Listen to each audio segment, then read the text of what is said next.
Bonjour, bonsoir ou tout simplement salut et Salut. bienvenue à Culture avec un G, émission joyeusement nommée. Aujourd'hui avec moi et avec vous, chers auditeurs et chères auditrices, notre producteur, ami et tyran favori, Florent, qui a nommé les victimes suivantes pour cette nouvelle série de questions. Même quand ce n'est pas son tour de nous poser des questions, elle reste parmi nous pour nous jouer de mauvais tours. Notre amie Jade. Jade et James en même temps. Plus rapide que la lumière. Nouvel arrivant sur le ring de la compétition et qui ne recule ni devant les échardes ni devant les sarcasmes, et alors que je suis dans la capacité de vous présenter davantage, je vous présente néanmoins Nicolas. Hello.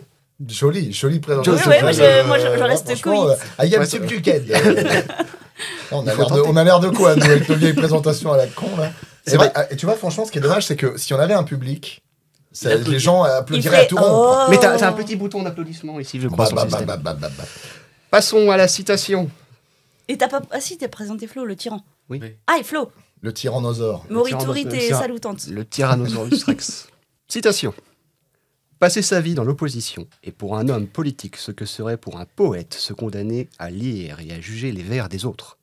En somme, l'opposant est voué à faire des anthologies. François Bayrou. Non. Je Passer trouve sa que- vie dans l'opposition est pour un homme politique ce que serait pour un poète se condamner à lire et à juger les vers des autres. En somme, l'opposant est voué à faire des anthologies. C'est un homme politique contemporain. Contemporain, oui. C'est un président. Il a été président. Président, c'est un extrait d'un discours qu'il n'a pas eu le temps de prononcer.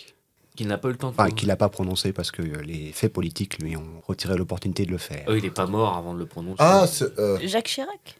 non, ce serait pas. Il est mort. Il est décédé. Ah, bah, c'est comment. Merde. Mitterrand. Pompidou. Pompidou. Georges Pompidou. Cette phrase est attribuée à Pompidou et nous avons la... Texte rédigé par Georges Pompidou qui devait être lu Pompidoul. Pompidouze. la comédie française lundi Celui qui 28 avril 69. Celui qui est entre Pompi 11 et Pompi 13.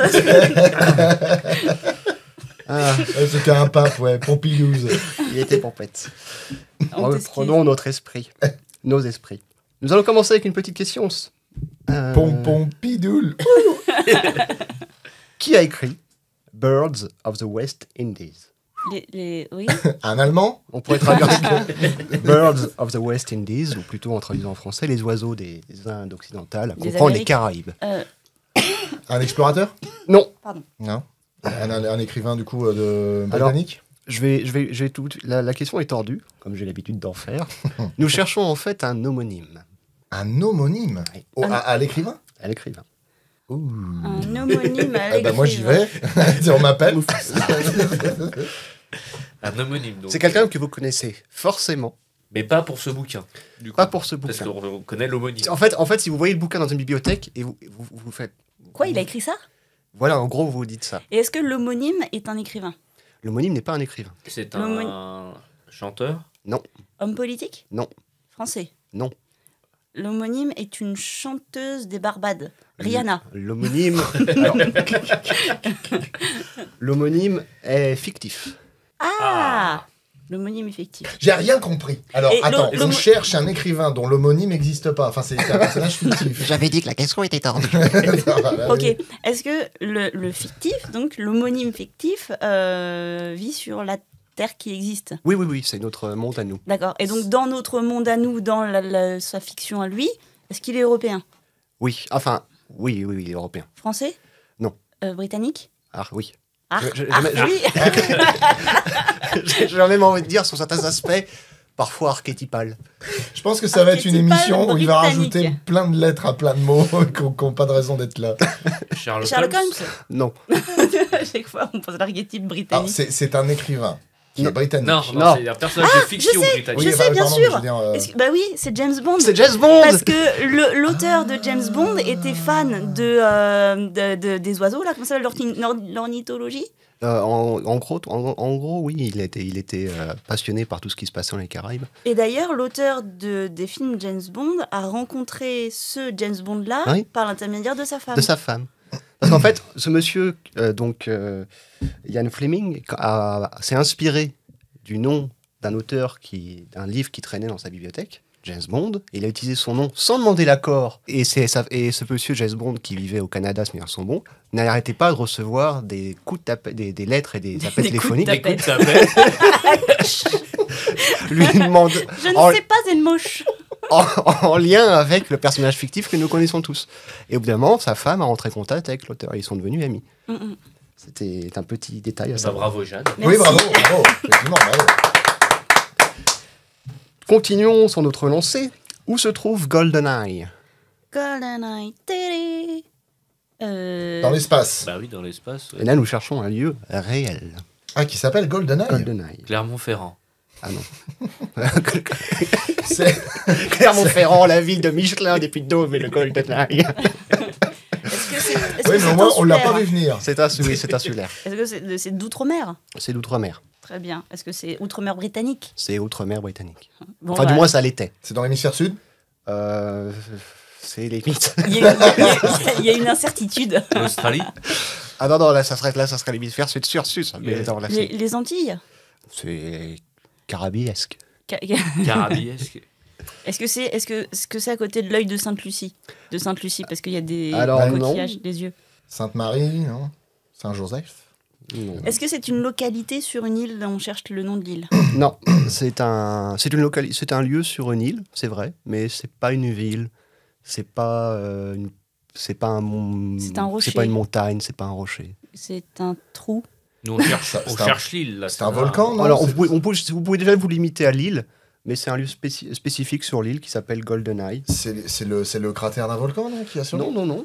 La Jamaïque. Pensez à la question précédente. C'est très bien, c'est la Jamaïque, c'est en Jamaïque. La Jamaïque. Donc il y a GoldenEye en Jamaïque. GoldenEye en Jamaïque. C'est le nom du trône dans l'ancien roi de Jamaïque. Non. Non, c'est pas ça. C'est pas une formation géologique. Non, non, pas... c'est plus. Pensez à la question précédente. On parlait d'Ian Fleming. Avant. Ah, je sais, c'est un oiseau endémique de la Jamaïque. Bof. On parle d'un lieu, on parle pas de quelque chose de vivant. Ah, un lieu quand même. C'est quoi? C'est une réserve C'est d'or? là Non. où Ian Fleming s'est marié en Jamaïque. Alors, il y a de l'idée, mais il n'y a pas une idée de mariage. Il y a une idée de Ian Fleming en Jamaïque. Il est né en Jamaïque. Non. Et C'est la maison qu'il a occupée quand il était en C'est Jamaïque? ça. GoldenEye, c'est sa résidence où il passait une D'accord. bonne partie de sa vie, où il écrivait les James Bond. Ça se trouve à Oracabessa, qui veut dire tête d'or en espagnol, en Jamaïque, dans la mer des Caraïbes. Et il y passe ses hivers de 46 à son décès en 64. Et GoldenEye, c'est le nom de sa maison là-bas. Bon, Bravo Flo. Du coup, toutes les questions vont tourner autour de James Bond. Non, parfois elles peuvent se suivre, c'est tout. Des Maurice, fois, bah- il fait des choses comme ça, oui. Ça peut un petit peu aiguiller. Parfois, il peut y avoir aussi plusieurs questions qui passent et après on retourne. etc. Parfois, ça se répond, parfois, ça se répond pas. C'est pas toujours facile. Des fois, il fait écho à une conversation qu'on a eue il y a 7 ou 8 ans en arrière. Restons dans le cinéma. Quelle équipe de film a passé 6 mois dans une cuve de réacteur nucléaire? Quelle équipe de film, 6 mois dans une queue. Quelle équipe de production, de réalisation? Oui, oui, ben. Donc, tu cherches le film, du coup. Voilà. C'est un film qui a rapport au nucléaire ou c'est juste que le lieu en question, ils s'en sont servis pour autre chose? Ils s'en dans le sont film servis pour le tournage. Mais pour parler d'un truc nucléaire? Non, c'est pas du tout nucléaire. Pas du tout nucléaire? C'est. Extraterrestre? C'est pas. C'est. Post-apocalyptique. Alors non. Alors, il y a un côté extraterrestre dans la chose, dans le film, mais c'est pas spatial. Ah, attends, peux-tu répéter la question, s'il te plaît? Quelle équipe de film a passé 6 mois dans une cuve de réacteur nucléaire pour le tournage? Ah, c'est pas pour Abyss? Abyss, exactement. Une grande partie du film le tournage s'est fait en sous-marin, dans des conditions quasiment réelles. Et l'équipe a dû trouver un endroit seulement grand pour installer comment ils s'appellent la base Ah, je sais plus. Le enfin, sous-marin. la base de vie de l'équipe. Et en fait, ils ont dû s'installer dans une centrale nucléaire qui n'était pas abandonnée, car ils ont commencé à construire une centrale nucléaire aux États-Unis, les chantiers s'arrêtaient en cours de route. Ils se sont retrouvés avec la plus grande réserve de flotte artificielle de l'époque, et elle a été utilisée pour faire le tournage. Et ils y sont passés plusieurs semaines, et c'est un des tournages les plus éprouvants selon les acteurs. L'eau n'était pas changée, et les acteurs avaient tendance à se Lâcher. soulager. Ah, putain. Dans... Génial. Eh ben bravo Flo. Bravo moi. De manière précise, la station nucléaire se trouve à Cherokee Falls et aujourd'hui a été transformée en un studio, Gaffney Studios. Et si mes mesures sont bonnes, c'est 28 000 mètres cubes d'eau qui était nécessaire pour remplir la Est-ce cuve en qu'ils ont question. changé l'eau depuis? Grosse pissotière, là. Question suivante.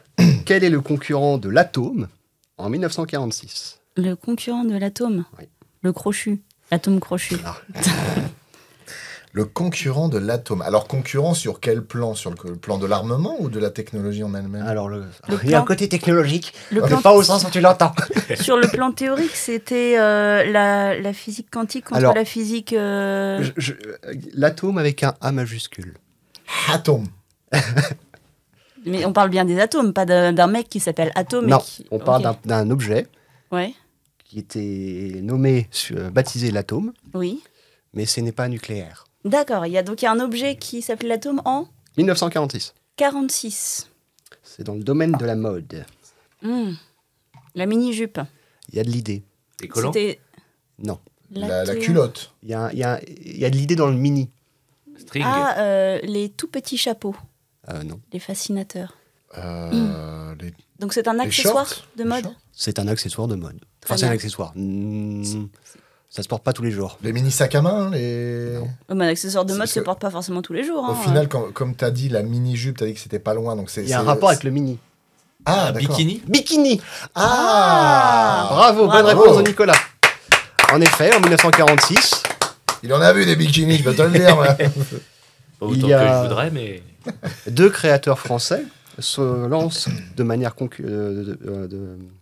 sont concurrents l'un l'autre du même produit. L'un est l'atome, en référence à la fois à l'époque aux essais nucléaires et au fait que l'atome c'est quelque chose qui est très petit. Mmh. Donc là l'idée c'était de créer le maillot de bain le plus petit possible, mais il avait aussi la spécificité de cacher encore le nombril. Et son concurrent a décidé de créer le bikini en référence aux essais nucléaires qui avaient lieu sur l'atoll Ah de oui, c'est vrai, Bikini, bikini atoll, ouais. et de casser l'atome et d'aller encore plus petit. Non de mais faire c'est encore pas plus ça. petit. C'est qu'en fait les filles à cette époque pour porter des maillots de bain fallait qu'elles soient des bombes. C'est mignon. Bah oui. Mais, Joli, joli. Les créateurs de l'époque, c'est Jacques Hems pour l'atome Atome. et Louis Réard, qui était aussi un designer automobile qui s'est lancé dans la création de lingerie et qui a créé le bikini. Ah oui, mais Bikini qui n'a pas rencontré son succès tout de suite puisqu'il était considéré comme trop sulfureux. Et vu qu'aucun modèle ne voulait le porter à la présentation, il a dû se Il l'a rabattre. porté lui-même. C'est Micheline Bernardini, une danseuse nue du Casino de Paris, qui a accepté de faire la présentation du bikini. Pas mal, pas mal. C'est dommage qu'il était designer automobile. Ça aurait été plus drôle si ça avait été dans l'aéronaval. Parce que du coup j'aurais fait un jeu de mots avec les avions de chasse. Mais là ça tombe à l'eau. Je suis triste. Ouais, mais cela dit, fallait au moins un constructeur automobile pour pouvoir mettre des pare-chocs dans un bikini. Du coup. Non, par contre, ce qui est quand même étonnant, c'est le truc de Atome pour tout petit. Mais quand tu vois la taille des bikinis à l'époque, c'était loin d'être les trucs les plus petits. Forcément, pour l'époque. Pour l'époque, c'était déjà quelque chose de relativement sulfureux. Les deux pièces à l'époque n'étaient pas nouveaux, mais le fait de réduire davantage Le tissu. le tissu Hum. était relativement sulfureux, puisque même le bikini après n'a pas été accepté. Il a fallu attendre presque une décennie avant qu'il soit accepté, surtout au cinéma. Oui. Alors que ça mérite un prix Nobel. Ça dépend qui le porte. Hein. Parfois, ça demande peut-être une exécution. Question suivante. Médecine. Qu'est-ce qu'une odontalgie? C'est un rapport aux dents, ça. C'est un rapport aux dents. C'est quand on perd ses dents, quand les Non. dents se déchaussent. Bah, c'est quand t'as mal aux dents. C'est quand t'as mal aux dents. Ah bon. Bah oui. Ah oui, Elle rage dedans. Bon, bah, ça va. un petit cours d'étymologie, madame. La odonte Oui, des les dents. dents, talgie le bobo. Ah, c'est ça, qui vient du grec. Mal aux dents. La douleur, oui, l'infection. Non, la Oui, douleur. c'est juste la douleur des ouais, dents. la douleur, ouais. L'odontalgie. Oui, parce que lombalgie, oui, c'est la douleur des lombaires. C'est comme la céphalée, c'est C'est la douleur de la tête. mal au crâne. Bah, l'odontalgie, c'est le mal aux dents. Bonne Merci. réponse. Bonne réponse. Médecine toujours. Que désigne l'halitose? Les TH. dents. Alors, c'est un rapport avec le domaine H-A-L-I-T-O-S-E. Mauvaise haleine. L-I. Exactement. Bravo. L'halitose, c'est la mauvaise haleine. Bravo. Bravo. Et je peux te dire qu'il y avait la... Étalé en gueule qui pue. Et t'as l'étymologie de celui-là? Alors, l'étymologie, non, parce que j'ai trouvé ça dans organe de presse en troll du 4 avril 2016 de la profession des ORL, qui désigne les différents noms pour nommer les mauvaises odeurs buccales. En pratique, toutefois, le terme consacré par l'usage est celui d'halitos, quelle qu'en soit l'origine, puisqu'en fonction de si l'origine a une origine pharyngée Si l'origine a une ou bronchon origine. pulmonaire, ils utilisent des termes différents, Mhm. que je ne vais pas vous spécifier parce que j'aurais du mal à les prononcer, ça m'arrachait la bouche. Mais l'halitos, c'est la mauvaise haleine. Bonne réponse de Nicolas. Bravo, Nico, bravo. Question un peu plus légère. Retournons dans le domaine du cinéma. Dans les films V pour Vendetta de 2005, Dread de 2012, Kingdom of Heaven de 2005 et la trilogie Fantomas 64, 65, 67. Nommez les acteurs ayant le visage masqué et ou complètement défiguré durant la totalité du film. Oh là là. Dans Kingdom of Heaven, c'est le roi lépreux. Ouais, le roi Baudouin. Voilà. Quel acteur se cache derrière? Dans V pour Vendetta, c'est Hugo Weaving qui Ouais, joue moi, j'aurais Vendetta. Complètement passé au-dessus de la tête, ça. Ah bon? Je l'ai appris que récemment. Ouais. Il joue aussi dans Captain America où il est Oui, complètement oui, C'est grimé Crâne aussi. Rouge. ouais. Crâne Dans Rouge, ouais. Fantomas. Bah, c'est Jean Marais. Bah, c'est C'est pas Jean de Marais. Funès. Jean Marais. C'est Jean Ça aurait Marais. été rigolo que ça Ça aurait soit été de De Funès, l'a dit. Ça aurait été super classe, c'est Jean Marais. bien moi, paf. Et dans Dread. Et dans Dread qui est défiguré, bah c'est Karl pas- Urban. Ah non. Alors, Non, c'est la. Si, Si. dans Dread, c'est Ah, Karl si. Urban. Si, c'est Karl Urban, ouais. Il est masqué. Oui. Il ne Bah, retire enfin, oui, pas il a son casque oui, une fois du c'est vrai film. que oui, il ne le retire pas du tout, effectivement. Parce que Dread, En- dans les comics, n'enlève jamais son. En grande opposition au film Avec Stallone, Ah, Ah bah, ouais. parce qu'il fallait qu'on voit Stallone. Oui, mais bon. Bah ouais. Et donc, il nous reste donc Kingdom of Heaven, qui se cache derrière le masque Ah, je le sais. Alors, qui ça peut bien du roi être Baudouin. Moi, je ne vois que Orlando Bloom dans ce film. Non. Brendan Gleeson qui joue, non, peut-être? C'est Non, pas non, lui non, surtout qu'il est dedans. Non, en plus, Il me semble. Il joue le Renaud de Châtillon dans Kingdom of Heaven. Peut-être. en plus, je l'ai lu il n'y a pas si longtemps dans Allociné l'article. C'est C'est un beau gosse, je crois. en Beau plus. gosse hispanique. Jeune, non, pas hispanique, non. Jeune à l'époque À l'époque, relativement jeune. Un peu plus âgé que Orlando Bloom, si mes souvenirs sont bons. C'est pas Non, bah non, je suis con, je confonds avec 3, mais c'est pas Eric Bana. Non. Non, il joue pas, non. Il a joué dans Dragon Rouge. Il a joué dans American History X. Ah, Edward Norton. Edward Norton. Ah, Oui, putain, c'est Edward ça. Norton, il est dedans. Oui, voilà. Très bonne réponse de Nicolas.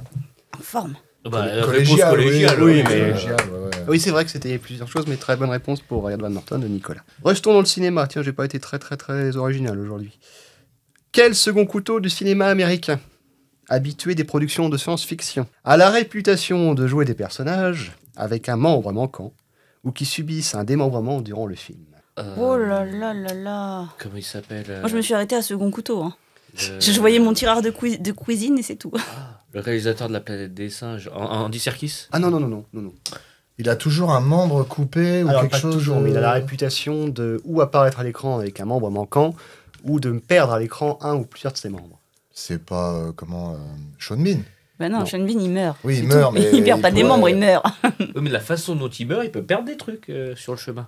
Sa dignité. Un acteur, un second La couteau. dignité qui n'est perd pas un toujours quelque membre. chose. C'est Ça dépend pour un qui. second couteau encore en action aujourd'hui, en activité, pardon, Toujours en aujourd'hui, activité. ou- Après, Ah ouais après c'est vraiment un second couteau. C'est qu'il a il a rarement eu le premier rôle, voire quasiment jamais. Alors, il est canadien. Il joue pour des films américains, mais il est de nationalité canadienne. il est assez âgé aujourd'hui. Ouais, il a quand même quelques heures de vol. Chauve devant l'éternel en plus. Chauve devant l'éternel. Putain. Il a souvent le rôle d'un vilain ou d'un personnage pas très recommandable. C'est souvent le rôle des chauves, et ça, c'est pas très cool pour les chauves. Je dis ça, je dis rien. Vous avez Jason Statham pour faire l'inverse. Hein. Bon. Il est apparu dans surtout dans des films fantastiques. c'est ça qu'elle dit Il est quand même Science-fiction, associé plutôt aux productions de science-fiction. Oh, putain, merde, c'est fou là. Le méchant dans Austin Power. Non, je crois pas qu'il joue dans... Le méchant d'Austin Power, c'est aussi le héros Oui, d'Austin Power. c'est Mike Myers. Est-ce qu'il a joué dans une. Comment dire Il a joué dans les Star Wars Non. Parce que moi, tu me Est-ce dis qu'il a joué dans fantastique. Robocop Méchant, chauve. les sont bons, oui. Voldemort. Mais je crois pas qu'il subisse un démembrement dans ce Oui, film. mais je crois ça. Je sais pas son nom. C'est. Il jouerait qui Il joue le méchant d'ailleurs dans Robocop, enfin l'un des hommes de main avec les Alors, lunettes. ouais, il est surtout connu pour des films... Celui qui tue enfin, le chef de la bande qui tue Murphy Ah au oui, début. d'accord. Il Ok. joue- Il jouait dans The 70 Oh, Show putain, aussi. ouais. Il joue Alors- dans Total Recall. Ah non, c'est Michael Ironside. Michael Ironside. Mais oui. Ah oui, oui. Dans Total Recall, il se fait arracher les bras. Dans Ah. Starship Troopers, il se fait arracher les jambes. Et il commence le film avec un bras en moins. Et en plus, il a un bras en moins. Ah non, alors après, dans Scanner, il fait exploser les têtes. Mais Oui, je sais ouais, pas si- Ah oui, c'est vrai, Michael Ironside, mais oui. Qui a une liste. Ah bah, du coup, c'est pas du tout à celui. Non, Non, il est pas dans Robocop. non. Parce qu'en fait, c'est pour ça que je ressortais la liste, parce que je l'avais révisé hier, mais je commençais à quand tu m'as dit Robocop, j'ai eu un doute. Mais il a quand même une liste assez longue de production où en fait il perd quelques grammes en C'est- cours oui. de route. Donc, question Eh suivante. bah, bravo Flo, avant Oui, tout. oui, c'est vrai. Même moi, j'oublie. Question biologie. Qu'est-ce que l'apophallation? Le quoi? L'apo, A-P-O, phallation, P-H-A-2-L-A-T-I-O-N. C'est pas des trucs qu'on demande aux prostituées. Non. Oh, vaut mieux pas, vaut mieux mais pas. aux prostituées chasseuses, parce que c'est avec un apo, donc Est-ce ça que- attire la capote. Il vaut mieux éviter de demander une apophallation à une prostituée. Est-ce que T'as ça, dit, c'est dermatologique? T'as dit biologie? Non. Oui, biologie. C'est interne. Est-ce que c'est une malformation, une apophallation? Alors, Ou c'est normal chez certains individus? ce n'est pas c'est une pratique, ce n'est pas quelque chose avec lequel tu nais. Donc c'est apo, c'est vers la phallation. Donc c'est ceux qui font quelque chose de fallacieux pour pouvoir arriver à leur fin. Alors, c'est une technique détournée, mais vaut mieux, on ne l'utilise qu'une seule fois. C'est quand tu fais semblant d'être mort, mais qu'en fait on te tue vraiment. Non. Tu as dit apo, c'est vers. Oui. Vers, c'est-à-dire la La bestiole, direction, ouais. Non, la, Ah, la vers, direction. on va vers. Oui. Ah oui, bah vers, ça peut être un verre, ça peut être vert, ça peut être un verre, ça peut être du verre. Ça peut être du verre. Des pantoufles de verre. Bon, est-ce que C'est- les humains pratiquent l'apophallation? Alors, j'espère pas. Donc c'est pas une méthode médicale. Non, Ah. c'est pas une pratique Est-ce médicale. que le lézard fait de l'apophallation? Non, c'est pas. Le serpent. J'ai envie de te dire, ça perd la queue, Bah oui. mais c'est pas de cette queue qu'on parle. Est-ce que Ah, c'est ce que font les bourdons avec les reines abeilles. Non. C'est laisser une partie de sa personnalité Son dans abdomen. la dame. est-ce que c'est le fait de faire une ablation de son sexe? C'est une pratique de faire l'ablation de son sexe ou du sexe de son partenaire quand on reste bloqué. C'est associé à certaines D'accord. espèces de limaces, entre autres la limace banane, qui est hermaphrodite. L'a bien nommé. Et on n'est pas sûr du pourquoi de la raison, mais on suspecte que c'est ou parce qu'un des partenaires se retrouve bloqué et a tendance à grignoter son propre sexe pour pouvoir se libérer, ou alors pour faire en sorte de faire que l'autre partenaire se cantonne et ait un rôle de femelle, en se séparant, en le débarrassant de son organe. Donc l'apophallation désigne la pratique de se mordre le pénis pour s'en séparer. C'est vraiment une vie de merde, la limace. Hein. Putain. Bah, bravo, Jade. Ouais, ouais. Limace, ça tombe sur banane, toi, hein. pénis, il y avait tout. Bah, disons que mordre à cet endroit-là, oui. Restons Il y a des expériences dans le domaine. Restons dans l'esprit. Qui expose une prothèse à Aubagne devant des milliers d'invités tous les 30 avril? Ah, Je répète Aubagne. la question. Qui expose une prothèse à Aubagne devant des milliers d'invités tous les 30 avril? Tu cherches Le quelqu'un maire. de connu? Un musée en Alors, Russie. quand je dis qui, Un t'as statut. dit quoi Un musée en Russie. à Aubagne, Je sais pas où c'est, au dans le sud de la France. Aubagne. Aubagne masqué, ohé, ohé. C'est en bas de la France. Nicolas, tu vous disiez? Non, je disais, est-ce que c'est quelqu'un de connu ou tu cherches C'est une institution connue. Une mais institution. pas Une personne. institution? Bah, l'université d'Aubagne. Non. Le musée d'Aubagne. La mairie d'Aubagne. Non. Le bagne d'Aubagne. La prison Donc d'Aubagne. il monte la prothèse de quelqu'un de connu. Alors, la personne est connue par... Ah, je sais. Vas-y. Mais je savais pas que c'était là-bas. C'est le musée du pénis. Ah non. Non, parce que, enfin, c'est Oh, pas, c'est c'est pas le adorable, la musée. réponse. Mais il y a un endroit où ils gardent en bocal tout un tas de pénis de plein d'espèces différentes. Mais là, c'est une mais là, prothèse. c'est une prothèse. C'est pas un truc dans le formol. Ah, Ah oui, bah, du il y a coup, tu voulais dire une prothèse. Enfin, du coup, c'est. Ça aurait pu être un... Est-ce que c'est une prothèse de hanche, d'épaule, C'est de un fémur? prothèse de main. Prothèse Enfin, de main. je crois d'avant-bras et de main. Moi, j'étais resté sur la quiquette, moi, c'est pour ça. Alors, je sais, c'est Moi, le... j'étais resté dans le fait qu'il y a des gens qui perdent des membres depuis 2-3 Ah, questions. bon. C'est Pas toujours la bite, monsieur. le collectif des descendants de méchants pirates qui ont la prothèse de main du capitaine Crochet et qui l'exposent Alors, tous les 30 ans. C'est un collectif, c'est une J'allais le institution, mais c'est pas ça. C'est une personne célèbre qui a perdu son. Alors la personne est célébrée par l'institution en question, parce que je pense pas que si je vous donne son nom, c'est Anjou, capitaine d'Anjou. Ah, donc c'est bien un capitaine. Capitaine d'Anjou. ça me dit J'étais quelque pas loin chose. du capitaine Ouais. Crochet, quoi. Le capitaine d'Anjou. C'était un capitaine de militaire ou pirate? Militaire. Dommage. Il l'a perdu à une bataille, du coup. Non, oui, il l'a pas perdu à la bataille à laquelle il est célébré, parce qu'il l'a perdu une dizaine d'années avant. Mais en fait, la personne est connue pour être décédée à cette bataille. Cette bataille est connue pour cette institution. Et cette institution Ah, célèbre cette journée anniversaire tous les ans le 30 avril. Et parmi la kermesse, la cérémonie, les démonstrations musicales, on sort cette prothèse. ce serait pas la prothèse de Monsieur de la Palisse? Non. Donc là, on Euh, cherche. Enfin, du coup, Quel- c'est la bataille. Il La avait bataille d'Anjou. quel siècle? Non, c'est pas la bataille d'Anjou, c'est le Pardon. capitaine d'Anjou qui a participé à la bataille Ah oui, pardon. quelque part dans le monde. Mais l'institution en rapport avec cette bataille. L'institution est très connue. 19e siècle? 18e? Ah oui, 19e siècle. La bataille 19e siècle. L'institution 19e siècle aussi, au passage. Ouais. Napoléonien? Alors, napoléonien, mais pas le premier. Ah, Oui, bataille de Sedan? Non, c'est pas en France. C'est pas en France. Trafalgar? Non, ça c'est le premier. Nous, on Ah, parle de merde. l'autre. Non, Napoléon III. Austerlitz? Le mec qui a rien compris. Dans Rocky Chat, il a fait. Ah, mais t'es sûr que c'est à Aubagne. Ah, Mais bah, du alors, coup, ça s'est pas passé à Aubagne. avec- l'institution est établie à Aubagne. Elle a plusieurs centres en France, mais son institution, son quartier général est à Aubagne. Et elle célèbre une bataille qui a lieu hors de France. En Europe? Non. Non, transocéanique. Transocéanique. Elle célèbre cette bataille tous les 30 avril. Cette institution est française. Cette institution est étrangère. Au merde. service de la patrie. Française? Guyane? Non. Pas loin? Brésil? Une institution française qui est étrangère, celle-là. La Légion C'est étrangère. la Légion étrangère qui est Ah. à Aubagne. Oh! Et nous avons trouvé donc la réponse. Qui est-ce qui protège Ah oui, cette c'est la prothèse Légion tous les 30 étrangère. avril? C'est la Légion étrangère. C'est le 30 avril, c'est la date anniversaire de la Légion étrangère qui célèbre la bataille de Cambronne en Mexique, Ah. où le capitaine d'Anjou y est décédé. À l'époque où Napoléon III a tenté de faire de l'Empire mexicain un état fantoche de la France, la Légion étrangère était restée sur place et se battait sur place. Et à la bataille de Cambronne, où des soldats de la Légion étrangère sont retrouvés en situation numérique, inférieure d'infériorité numérique face aux troupes mexicaines. Situation numérique. Ils sont tous devenus des chiffres. Chef, qu'est-ce qu'on fait? Je ne sais pas. Remettez-les à l'heure. Et ils ont refusé de se rendre, d'où l'esprit de Cambronne, plutôt de mourir au combat que se rendre. Et les Mexicains, après une longue bataille et de nombreux morts, ont décidé d'attribuer aux derniers survivants les respects militaires, de les soigner et de les renvoyer en France. Mais le capitaine d'Anjou est mort là-bas, et ils ont retrouvé plusieurs années plus tard la prothèse du capitaine d'Anjou, qui est devenue une relique de la Légion étrangère, et qui la présente tous les 30 avril à la fête de la Légion étrangère à Aubagne. T'imagines si Bravo, vous avez Nico. gagné Bravo, Nico. les vacances qu'on pourrait se taper au Mexique. C'est fou. Question suivante, qui ne sera pas une question, du coup, qui sera une citation. L'art de la guerre est simple. Trouvez votre adversaire, Butez-lui la le gueule. rejoindre le plus rapidement possible, le frapper le plus fort possible, et continuer.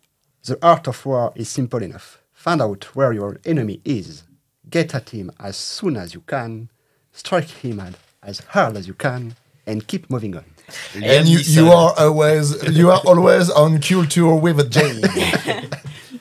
Britannique? Non. Ah, Sun pas Tzu britannique. Sun Tzu. Il était en forme, Sun Tzu. États-unien? Américain, oui. C'est vrai que Sun Tzu parle en anglais, c'est chaud. Quand même. Mais pourquoi pas? Non, Ça aurait pu être traduit. c'était la version originale. Ok. Pardon, toi, t'as posé Roosevelt. quoi?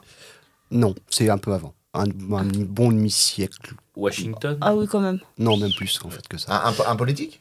Alors il a fait de la politique. Un militaire, du coup. Militaire qui a fait de la politique. surtout. Oh putain, alors par contre, militaire en britannique. Non, non. américain. Ah, pardon, Américain. américain. Oui, bah c'est pas mieux. Et un ancien président? Qui a été président. Il a été président? Abraham Lincoln. Un Roosevelt? Ça se rapproche. Non, avec on a Lincoln. dit avant Roosevelt. Franklin. Avant Roosevelt? Franklin. Franklin Roosevelt? Théodore Roosevelt? Ah non, c'est O'Banel? c'est avant. Est-ce qu'il fait partie des figures du Mont Rushmore? Non, il est pas touché. Henry Rutherford. C'est un héros. Radersburg C'est un héros de Around. l'indépendance, j'imagine. Non, c'est après, c'est bien après. Henry Furdersburg. Là, on est 90 ans après, même plus. L'indépendance. Même plus 110 ans après Ouais. l'indépendance. Donc on est en fin 1800. On est fin 19e, on est dans le dernier tiers. Pour être honnête, on est tout de suite après la guerre de sécession. Oui, ça nous aide vraiment. En fait, C'est là où tu vois qu'on connaît pas très bien nos présidents américains. C'est un héros de la guerre de Ils sécession. connaissent pas les présidents français non plus. Hein. Ah, c'est un héros de la guerre de sécession. Ah, bah non. Parce qu'il est considéré comme Fallait dire ayant qu'il- Davy Crockett. Un général Général Lee Ah non, ça Ah non. c'est pas vraiment un héros. Enfin, Ouais, non mais... il était pas du bon côté. Malgré le fait qu'il a un aura et une construction romantique forte, ce n'est pas un général Lee qu'on cherche. C'est un général des Bleus, alors. Nous cherchons en fait l'alter ego de Lee, mais de l'autre côté. Bah justement, c'est ce que je... Barbu, qui avait la réputation d'être penché sur la bouteille, surnommé le boucher par certains, Alors là... parce qu'il avait quand même la bonne pratique d'attaquer quand pas mal de ses collègues avaient tendance à temporiser. Et ça a peut-être bloqué la situation. Est-ce qu'il est connu pour une bataille Ah, il est bloqué pour beaucoup de batailles. Fort Alamo, des trucs dans ce genre? Ah non, Fort Alamo, ça c'est la guerre d'indépendance du Texas. D'accord. Little Big Horn. Non, ça c'est après. Ça c'est. Comment il s'appelait Viens, on lui dit toutes les batailles qu'on connaît, on va voir s'il connaît lui aussi. Le général. Little Big Horn, c'est contre les Indiens. Ouais, peut-être. C'est ouais. Custer. Oui, sûrement.